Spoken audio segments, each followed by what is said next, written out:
Hey, everybody, welcome back to another episode of Vision Pros Live. I'm your host and coach, Fletcher Ellingson. So glad you're here. I'm so glad that you are in this conversation. Today on the show, we are talking with MC Laubscher, and he is an author of Get Wealthy for Sure. He also runs his business called Producers Wealth, and you can look him up at producerswealth.com. But before we get to what he does, first of all, welcome to the show, MC. Hey, thank you for having me. I've been looking forward to our conversation. Right on, man. And as I mentioned, I always like to start off with a win, either something professional or personal. And why do we do this? Because there's a lot of uncertainty in the world. There's a lot of suffering going on. And it's easy to focus on what's not going well. But we like to remind people that there's also still a lot of good going on, and we can be the cause in that goodness. So what's something that's going well for you? Well, I'll say that, my wins are number one, my health, and I keep chomping away at it every day, and chomping and chipping and working on it. So get my workouts in. I try to purposefully look at what I eat and how I spend my time and my energy and my focus. And then also, my family, creating memories with them is another win. And then, just my overall state. So I love the question, and I loved how you frame it, because I like to focus on the things that I can control, and I can control how I feel every day, my energy, my workouts, my health. I can control that. I can control the environment in my own house. Everybody tries to change the world. I'm like, stop that nonsense. Fix your own house first. Start by making your bed. Start in your own house, right? So control the environment. Is it positive? Are you creating memories? Is there excitement? And then your state, as Tony Robbins would call it, because that's how people interact with you on the outside world, how you show up in your business, how you show up, in your job, and how you show up everywhere else in your network. So those are my wins, things I can control. You can win in them every day, by the way. Hey, isn't that cool? I love that you just added that. Yeah, you can have a win every day. And it's easy to do. And what I heard you say was you're deliberate, you're intentional about creating the memories with your family. You're intentional about your workouts. You're intentional about influencing your state and how things operate in your house. And that's a big deal. I mean, if you're listening to this or watching this and you're like, oh, big deal. No, it is a big deal. Start influencing and taking responsibility for things that are occurring in your house. Get your own house in order before we go out and start, finding fault with everything else, right? Take responsibility, deliberateness, intentionality. Those are powerful ways of being. So thanks for bringing that to the table today, man. Yeah, and the other thing is, you have the things that you treasure and the things that are valuable to you in life, you protect. So protect your health, protect your family, protect the environment inside of your house, and protect your state. Those things are valuable. And again, everybody, especially in my world, because we're in the financial world. Everybody attaches a dollar sign to everything in the world. But I'm like, that doesn't cost you any money. Protecting those things, getting up and just doing a quick workout in a home gym, or do a quick, what was it, insanity workouts, back in the day. Just being active, going for a walk, that kind of stuff, like, that doesn't cost you any money. Purposely and intentionally blocking off time to spend with your family and creating cool memories. If you have children and stuff with them, that doesn't cost you any money. You could do really cool things right where you're at inside of your own house, and then just protecting the environment and protecting your state. None of that stuff costs any money, but I mean, I consider it more valuable than a lot money in a bank account. Yeah, exactly. And let's put it in another perspective too. Like, how valuable is your health? How valuable is your fitness? How valuable is your body? Well, let me ask you this. If you got 2 arms and 2 legs, and I give you $100,000 for one of your arms, is that enough money?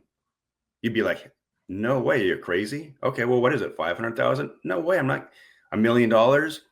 You wouldn't even give me one of your arms for $1 million, right? You're not going to give me a leg for $1 million.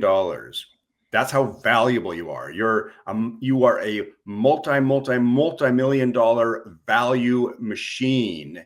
And like you said, what do we do for the things that are valuable to us? Protect them, invest in them, right? Yeah. Keep Yeah. them running. It's the same as that concept that, if you had to switch roles with Warren Buffett, right? So Warren Buffett, I forget how old is he now, but he's probably in his 90s, somewhere up there. So, statistically, he's beaten the odds with a lot of things in life, but he doesn't have a very big runway left of life, right? Right. He had a very full life. So people would say, well, would you switch spaces with Warren Buffett? And the response would be like, well, what do you mean? It's like, well, you'll have billions of dollars, but you probably have 5 to 10 years left to live, if you're lucky. And most people would be like, yeah, no, I think I'd stayed right where I'm at. So I'm like, just you're yourself. You would not switch spaces with Warren Buffett right now because you're a time billionaire instead of just a money billionaire, right? Exactly. Yeah. Great analogy. All right. So you are in the world of finance. And so what I'm going to ask you now, MC, is tell us about your vision. This is called Vision Pros Live. So what is your vision? Yeah. So our mission, and we're very mission driven at Producers Wealth, is to elevate the financial well-being of business owners and their families. So we really help the helpers, business owners and entrepreneurs. I mean, they are the producers and the creators of value that we see on in the world out there, and they continue to do so. And if you look at the climate globally, I mean, it's becoming tougher and tougher for business owners and entrepreneurs not to spread their ideas. That's the easy part on social media. But as far as building and growing and scaling businesses, when you're playing the tax game, you're playing the legal game, all these different frameworks and systems which we all operate in and, switch back and forth.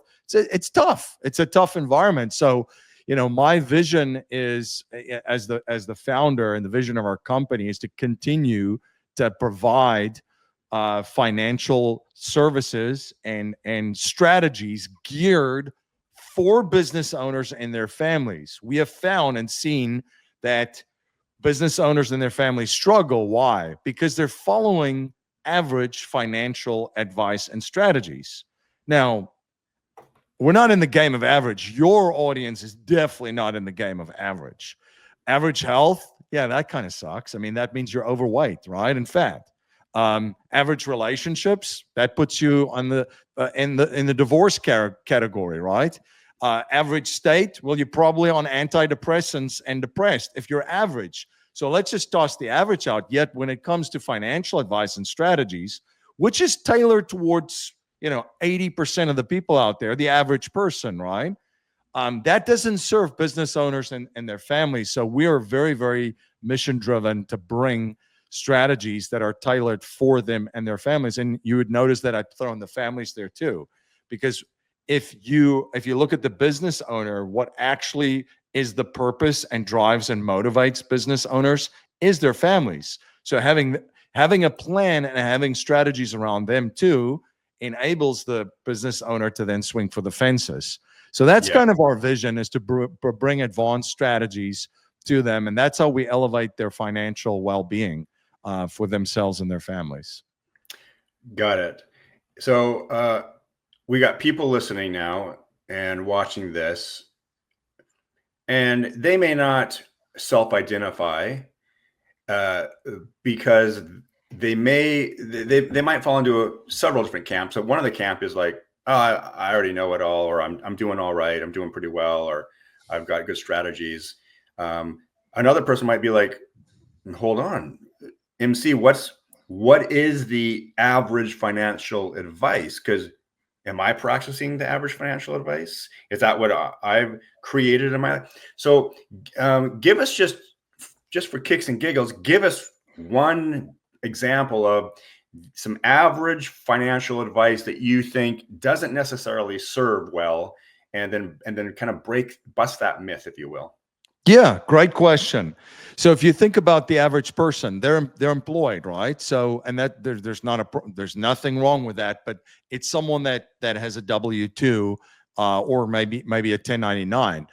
So the average financial advice is, hey, you should max out all of your contributions to retirement plans, and then maybe set up a separate brokerage account. And then lately, it's like maybe you throw in a couple of doggy coins in there too, or a Bitcoin or something like that. But it's very much focused on that. So why is that advice geared to the average person? Why is it terrible advice for business owners?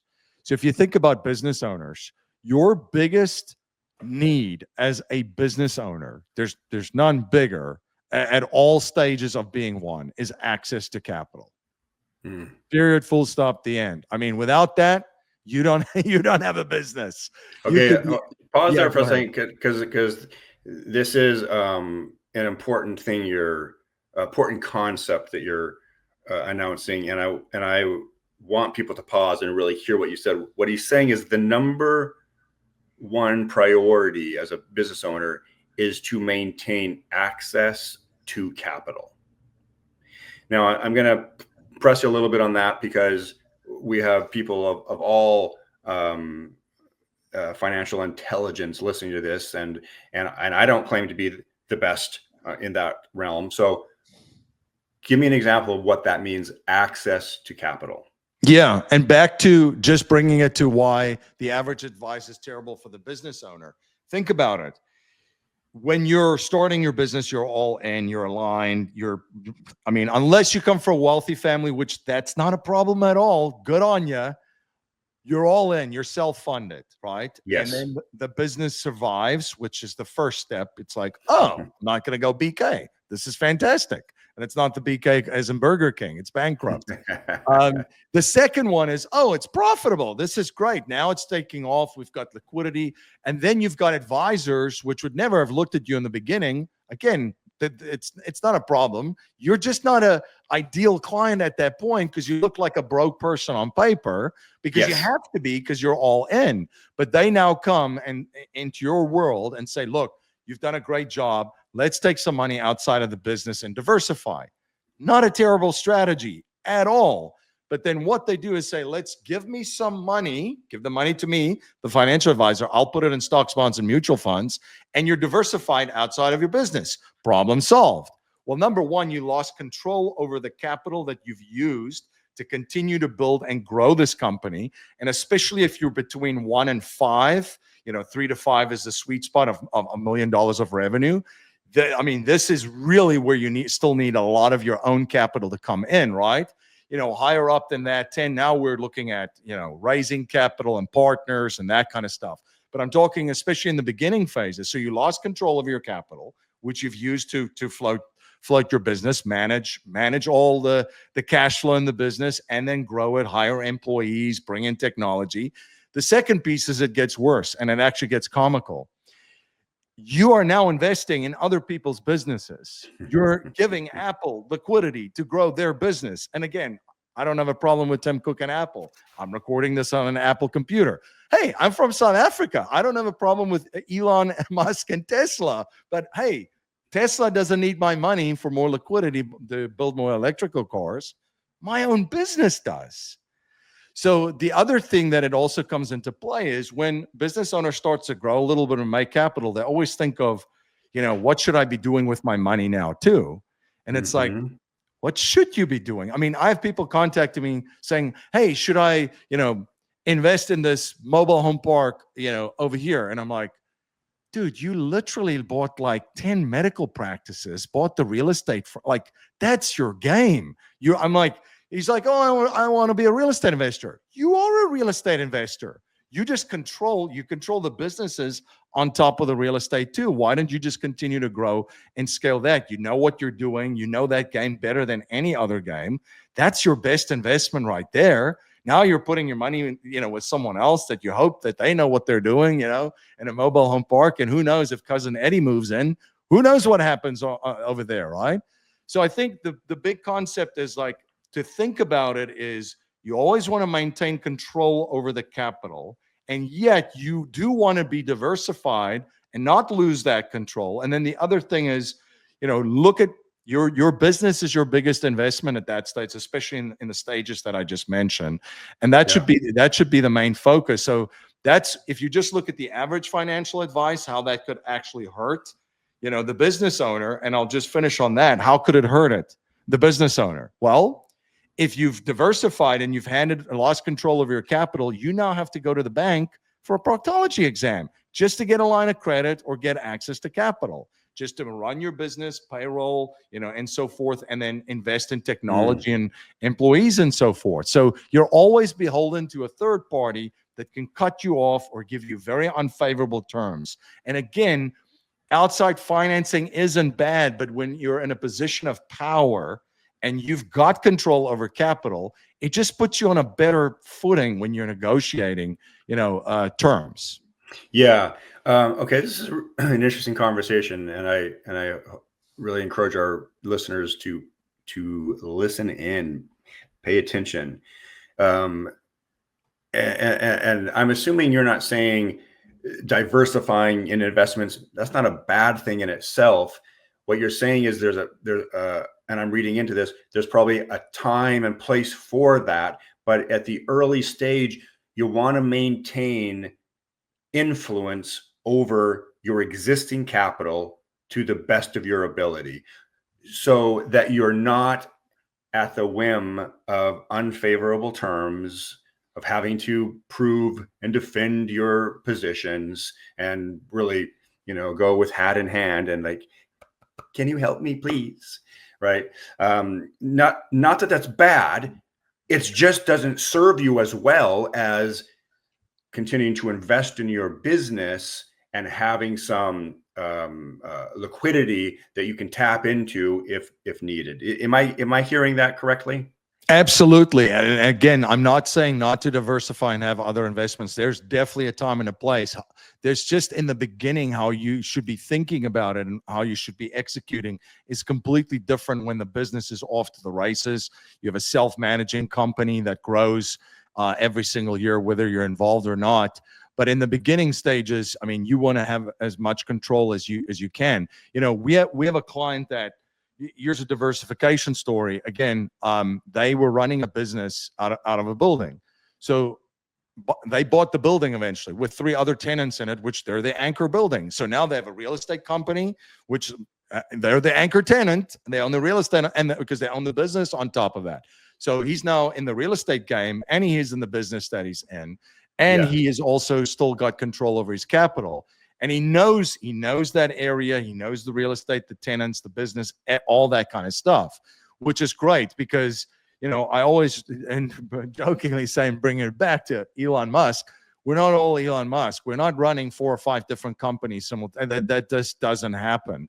Right. So as soon as you start to go from, hey, this is my business. Oh, let's start, let's start buying car washes. No, that's a completely different business, which you might not even be anywhere in the realm of car washes because you're, you've got a hot dog franchise, let's just say, or something like that, or a manufacturing company. It's like, it's not even in the same world. So now all of a sudden your attention is split, which this is a problem we all have. It's the shiny object kind of thing. And collectively, on average, we have the attention span of a gnat. Entrepreneurs and business owners, even worse, right? But you're taking away all that focus. And again, what moves is where your energy or efforts are behind and what your alignment and eventually your capital in the beginning. So there is a time and place to, band up with your buddy and go and buy 20 car washes down the line. It's just in the beginning phases, your main focus, which is absolutely going to move the needle, is controlling your capital, using that, putting that behind your business and growing your business. Right on. That's great. A great conversation. And I think we uncovered a nice distinction for people to really consider and get curious, and I want our listeners to get curious. Like, am I doing this? Am I maintaining my ability to influence my own and tap into my own liquidity? Yep.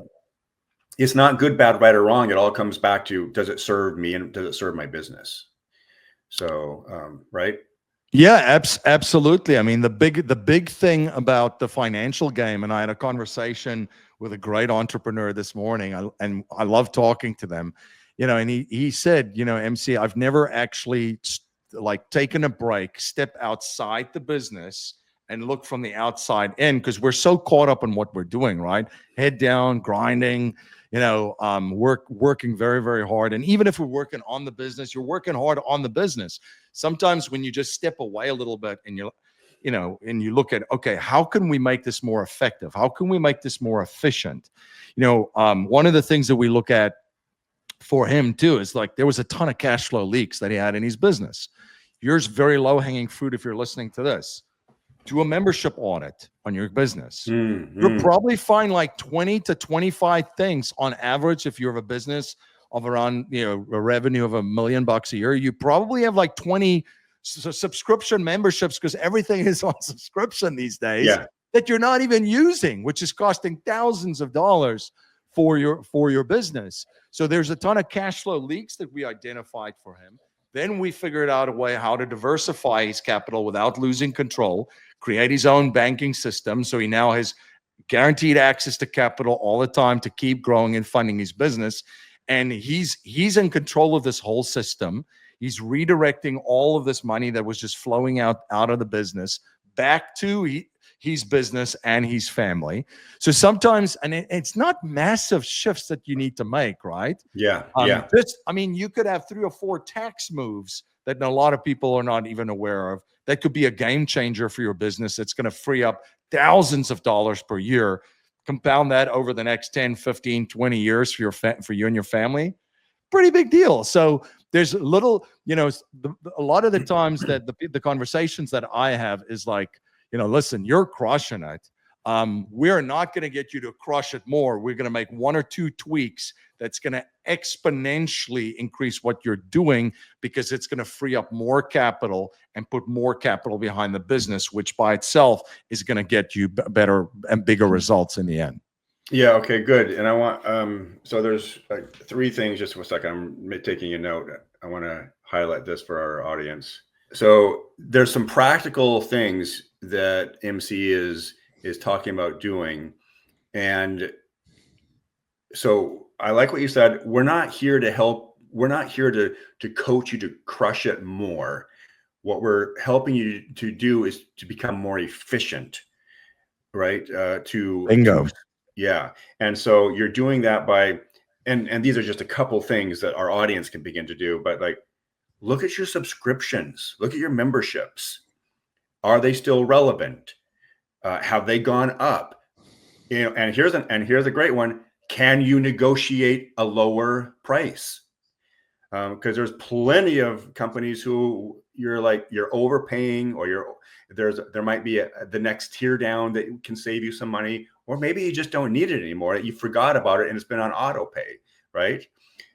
He's also what they excel in and are trained to do is look for the cash flow leak. Where is your business leaking money that you've been too busy to notice, or maybe you've seen it and you're like, well, it's just a drip and I don't have time to stop and fix that. No.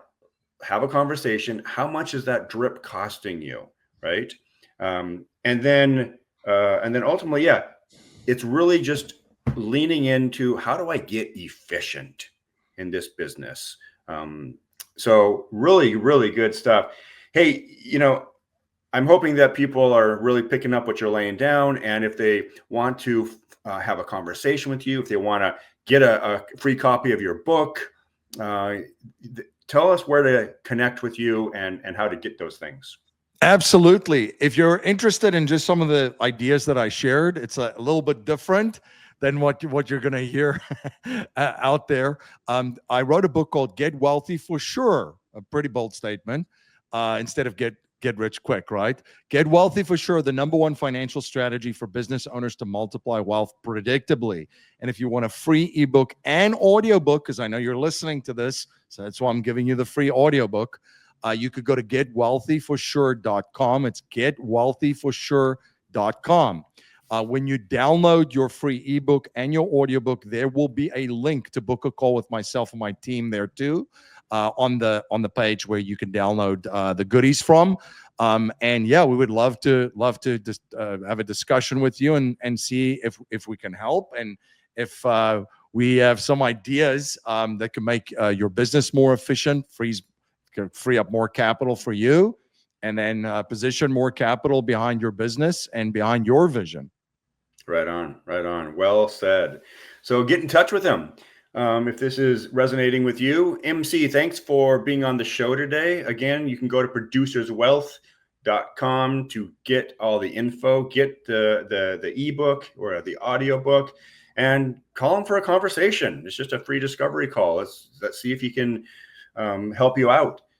And hey, I want to appreciate you all for being here on listening. And now it's time for you to get out there, be a source of kindness, be a source of contribution. You do have something to offer this world, and I believe in you. Thank you for being here today. I'm really happy that you tuned in to Vision Pros Live. I'm looking forward to seeing your reactions as these episodes continue to move forward. This is going to get more and more fun. We'll have more and more engagement as well. We'll invite people to participate in the show. And thank you for giving us your time and attention. Have an excellent time building out your vision and becoming a Vision Pro yourself.